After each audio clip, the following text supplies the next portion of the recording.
Yesterday on Mixbus TV, I saw a video that really is important for everyone to see. Very, very critical everyone watch this video, in my opinion. No matter what you do, is if you're involved in music in any way, as an engineer, a mixer, or a songwriter, you need to watch this video because basically he outlined what's going on with Spotify at the moment and why we should not be considering Spotify a real place anymore, and we should all boycott Spotify. And but it's not about anything other than the fact that they're just blatantly stealing from all musicians, especially independents. So their hands are in the independent artist pocket first. This is only going to get worse. And it all comes from this idea that they can create bands that are fake bands with a fake bio, fake people in it, create backstories, put out songs, get those songs featured on editorial playlists so that they generate a certain amount of views and listens. And a lot of it is bot farmed to make it where now Spotify is essentially paying themselves for these fake artists. Like they're paying themselves royalties that otherwise would go to other artists. So let me break this down real simple. There's a pizza pie of money. The way Spotify payment works is the pizza pie gets divided up amongst every artist that's on there in terms of how much of a share of listens are they actually taking from that pie. So in other words, if you're a huge artist, maybe you get a quarter or 30% of the pie because you're somebody who generates all those listens. If you're somebody who generates very little, you get almost none of the pizza pie. So it's not a one-to-one system where like one listen generates this many cents. It's a constantly moving thing based on the proportion that you would that you get from listens. So that means if you get more of a proportion of listens than the rest of the artists for that month, you get more money than you would have gotten in another month where you had less of the proportion of the total of listens. So essentially, anybody remember the movie Social Network? You remember how the I mean it's based on the true story, right? So one of the guys had his shares diluted, meaning what he thought he owned originally, he then signed something which, unbeknownst to him, later came back to bite him because in the thing he signed, it said that his shares could be diluted, whereas Mark Zuckerberg's were not diluted, and none of the other guys that were the head creative guys had their stuff diluted. So their shares remain the same, but this one guy had his shares diluted. The dilution is a factor, like it needs to happen to some degree to allow for additional investors. So when you think about it like this, everyone who's a part of Spotify nowadays, with Spotify creating fake bands, what they're really doing is saying it's not a whole pizza pie anymore that you guys all get to split from. The pizza pie is now a pizza pie minus 30%. We'll call it a quarter, all right? Let's just say it's a pizza pie minus 2 slices. So instead of 8 slices, now it's 6. Now, the reason I'm saying that is because it doesn't take that long to get to 25% of the pie being removed. If you add up a band that's fake, that might get, let's say, 1% or half of a percent. But let's say they do that 100 times. Maybe they do it 1,000 times. So what I'm saying is it's not like all they have to do is create a bunch of fake artists that wind up being promoted for the artist share that's left of non-fake AI bands to have almost nothing. Nothing. Eventually, it would be nothing. Or it could be where right now it's probably less a quarter. And then in a year or two, it could be half as much because all they have to do is keep diluting what's there with artists that are themselves. They're just paying themselves. That's what they're doing.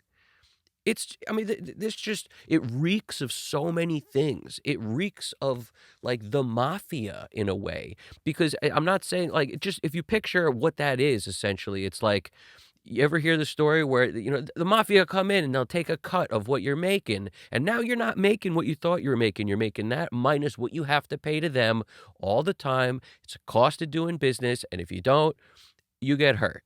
That's the concept. Well, in this case, you just gotta accept that there's gonna be a huge amount of artists that will dilute what you're getting paid, so you're getting paid much less now because we're gonna inject all these artists, and what are you gonna do about it? Nothing. You can't do nothing about it. All you could do is avoid using these services and treat it like what it is, which is complete theft. I mean, it's an absolute absurdity that this is even allowed to go down because it's like I said, none of the artists who agreed to be part of this thing agreed to get paid nothing, and that's where this eventually goes. It eventually goes to that. So, there's no way around it going to that unless you're of the very topmost percent, which in most cases, if you are, you're also on a label which wound up buying in to what Spotify was in the beginning. So they are given kickbacks anyway. They're part of the owners. So they get kickback. Basically, they get paid because what's happening on Spotify is in order to get the music onto Spotify, they had to strike deals with all these labels originally before it was ever a platform anybody used. And they gave these labels preferential deals.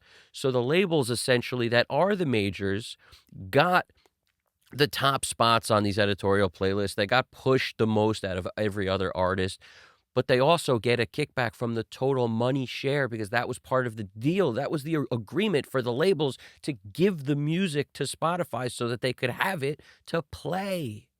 So really interesting when you think about how all this went down, and that's why there's so many artists that are really pissed off because the labels that cut these deals with Spotify didn't have the artists in mind when they did them. Like, the artists sort of were just an afterthought, and it reminds me of so many things. It's like, that Telecommunications Act way back when. I was talking about this with a friend of mine recently where it was like, if you haven't caught what that is, Rick Beato does a great video on it that he released years ago, and it really kind of explains so well what happened with music in terms of why now it's impossible to, like, break a band in the way that it used to be very possible, because back then all it would take would be a couple radio, the guys that would program these stations, a couple of them to think a band was great and they could put it on. Now, that could have happened under the table payola and all sorts of stuff because the music business is the Wild West. Make no mistake. It's always been the Wild West.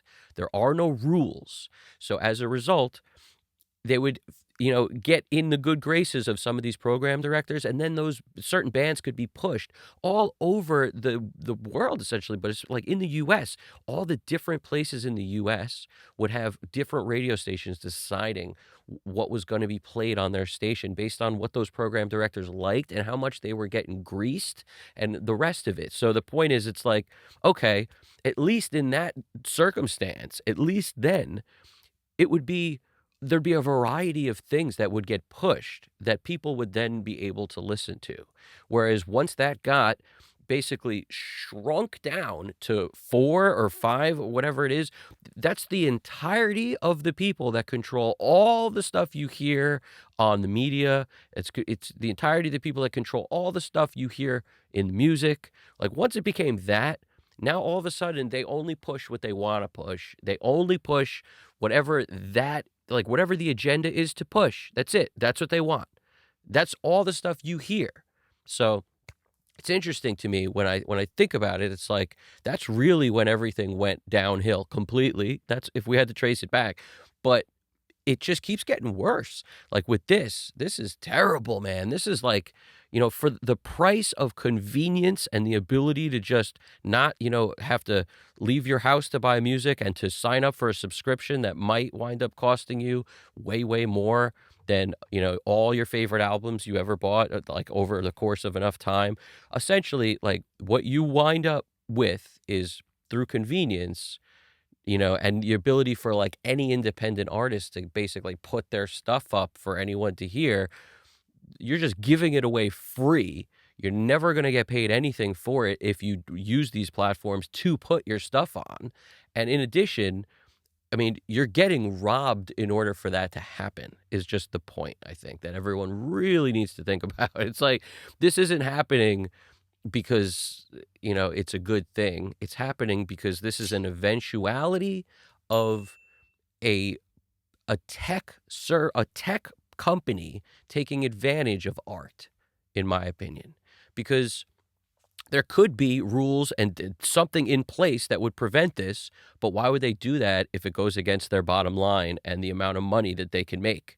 And essentially, that would have to happen in order for there to be any of these sites that's legit, but there would also have to be demand for that. In other words, people would have to prefer to hear from real people and real musicians, to hear their art rather than computer-generated art, and that's the problem. The more they think people don't care, and nobody really cares if this is a real band or not, and they're still gonna create a buzz, a little bit of some kind, but more importantly, whether there's a buzz or not of any real, like, even if it was all bots, they're just stealing. All they're doing is taking the pizza pie and shrinking it in half. So it's like, it's crazy. It's just crazy to me. I'm curious what you guys think, but I'm gonna link to his video on Mixbus TV because it's worth watching. You have to check it out. It's crazy like, from where I started essentially, when I started making music, it was all about if you weren't on, like, a major label, you weren't, somebody that anybody ever heard of or could sell music or anything, and that was in, like, the very beginning when I was real young. Then when I got a little older, I ran into some people who were older who knew about, like, CD Baby, which was the first service that allowed for independent bands to essentially become distributed, through the internet. It was like the first company. They used to physically take 5 CDs and put them on shelves that they would sell to people who bought, like, the CD before digital, in a way. Like, that was the first distributor for independence. That's where they came from. So that's why I still actually use CD Baby, because to me, these other ones that came up later, they don't have that kind of history. And the people who've been around as long as I have probably understand that at one point we had no options but that. So, keeping it moving, I feel like we just come so far, and it's, somebody asked me, it's like, "So what do you like, what are you thinking about this?" And I'm just like, "It's just sad." All I could think of is it's sad, and the other thing I could think of is don't use that service. Like, I'm canceling my subscription immediately because it's crazy to me to promote and support a company that does that is absolutely crazy. It's totally separate and apart from having music on it, just paying them monthly for a subscription to hear other people's music on it. I'd rather do it any other way. Any other way. I'd rather bust out my CD player and listen to my old CDs or, figure out another way because I hate that as a concept. I hate it. It's awful to me, so I don't know. It just pisses me off in a crazy way. It feels like I'm being robbed. And I'm not somebody who has millions of listens on Spotify or 100,000 or 200,000, but if you do, or, if you're on that path, it's not gonna mean anything anyway on that site. This is exactly like Napster all those years ago. Not Napster, MySpace. All those years ago, there was a point where, like, some band got signed because they had a lot of friends, and then somebody came up with the bot farms. Like, that's kinda how they were invented, in my opinion, and then it became $50 for 10, 20,000 friends. Oh, $100 for another 20,000 friends. Oh, so once you could do that, it meant nothing. The friends meant nothing. This is why I tell people, like, anybody who's paying companies to get them plays and listens, you are so behind the times of what is good, man. That's not gonna do anything for you. Once anybody can do that, everyone can do it, and it's worthless. So you should just jump ship on that idea that you should be paying companies to do that. They are just scamming you. On another subject, this country artist who I've worked with many times, wants me to basically create, like redo a song that he created on AI. He just fed lyrics and melody into it. He wants me to redo the music. So I think to myself, okay, I'll redo the music, but you realize, and I sent him the Mixbus TV video, and I was like, you don't really know if this service that you've used Like any of them out there, I'm not even gonna name them. They all do the same thing. You don't know how close this really is to somebody else, and if they can win a lawsuit against you, in which if you did release this and something did happen and you did pay money to promote it or whatever you do, that could come back to bite you, and now you get nothing. You don't know if that's the case until a lawsuit happens. You've got no way to predict it because is it different enough is the thing. And one thing we know for sure, that computer system didn't create that song. The AI program didn't create it from scratch. It's ones and zeros in there. Somebody created an algorithm to create that. It's bits and pieces of different things. It's not from nothing. It's not from somebody's idea bank in their brain. It's not from scratch. So what you know for sure is that whatever's going on there, you could have a problem because it didn't make it from nothing.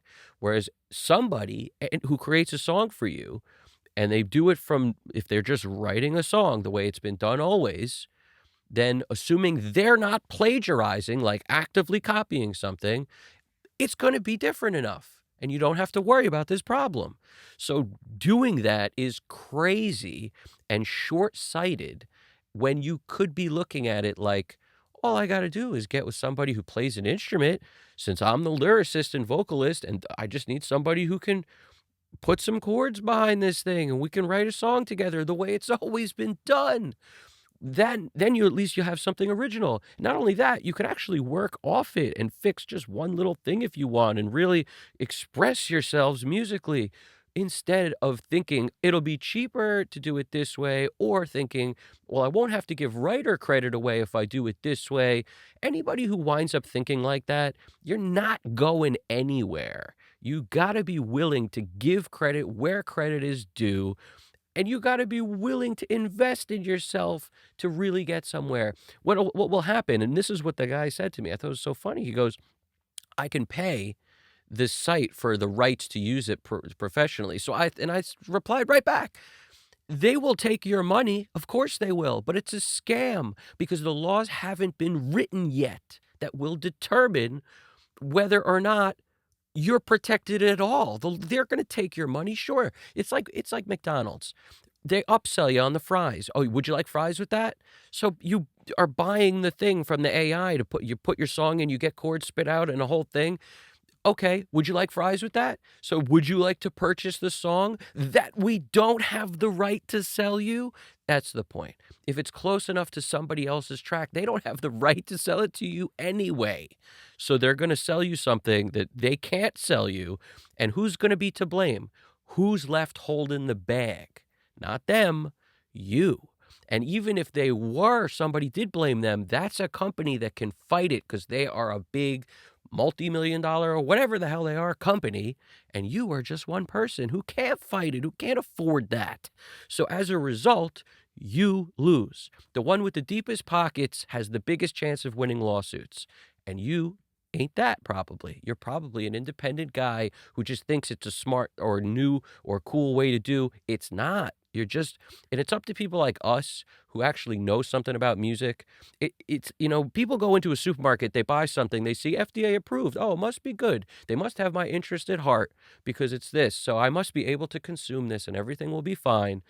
Music is the opposite of thinking that way. Music is you're walking around in a ghetto somewhere and you're just hoping you're not going to get robbed. That's really what it is. So when you think about it, what you got going on with this kind of stuff is these companies are all cash grabbing as much as they can until some laws are written or whatever that either prevent them from operating or something happens that really blows back hard on somebody, and then everybody will know the deal. But until then, everybody's just using this stuff thinking these people have the right to sell things that they probably don't have the right to sell, but we're not even there yet, so nobody knows. Why would you wanna go down that route? You know, any song you put out today, you're probably gonna wanna love, live with, share with everyone. Maybe you're really serious about this and it becomes a song you always play live or something. Whatever you make, it's gonna go through all that.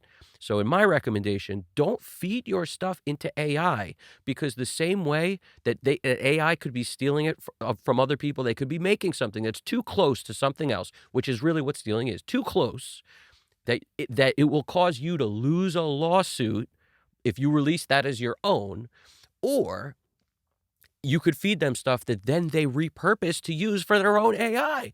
Either way, you lose. Either way, it's a bad move. And both of those things, by the way, can happen at the same time. It's not mutually exclusive. So it's just a quadruple edged sword. It's a jigsaw trap from the movie Saw. It's terrible. No matter how you look at it, you can't win with this thing. And everyone should be aware of it, and everyone should also tell the people who aren't like it's usually people like us, engineers. A lot of us are mixers, engineers. The other day I was helping somebody mix a song and I was like, "Oh, the bass line's so great." They're like, "Oh, that's me. I played the bass." These guys who do what we do, like a lot of us, we play the instruments, we write songs, and it's up to us who know a little more to tell the people who are using these things that you're out of your mind. You're out of your mind to use this for anything that you're gonna wanna use later, unless it's just to play for you and your 3 friends and that's it. You're never gonna release it, never gonna try to make any money off it or publish it or anything. Like, if unless it's that, you're nuts to do anything, put any effort at all into using these things. You're crazy because we don't know what's gonna happen, but we know it's gonna be a problem. That's the bottom line. So, everyone keep this stuff in mind. Like I said, we are the ambassadors. It's up to us to tell other people how they shouldn't use the stuff. Share this video, share that one, get it out there that people who are supporting this site, you're just stealing from artists. And you're stealing from artists at all levels too, because like I said, the more they saturate it, it's going to affect the guys at the top too. And hopefully they have deep enough pockets to fight the thing, but you know, none of us can go up against the big monster. So it's really a question of from all levels, everybody just needs to get off that train. It's a crazy train, honestly. Get out of there. So anyway, there's so much more I want to keep going and say, but I don't want to make this too long. So anyway, if there's other stuff, throw it in the comments. Maybe we'll talk more about it later. Evan Jaffe, Custom Cut Studios. Stay vigilant out there, all right? Be smart. You guys got this. Take it easy.